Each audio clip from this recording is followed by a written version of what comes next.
telefone, esse microfone nesse instante, não é o cidadão que está usando por acaso, é o cidadão que tem trabalho nessa região. Lembrando essa energia que foi Adilson Martins quem trouxe.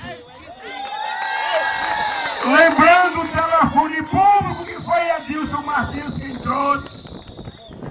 Lembrando os banheiros que foram feitos em épocas outras, que foi Adilson Martins quem trouxe. Lembrando o chafariz que aí está na frente da casa do compadre Davino, que foi Adilson Martins quem trouxe.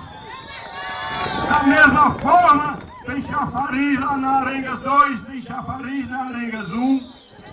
Lembrando o açude de Carnaúbas, que foi Adilson Martins quem construiu. Portanto,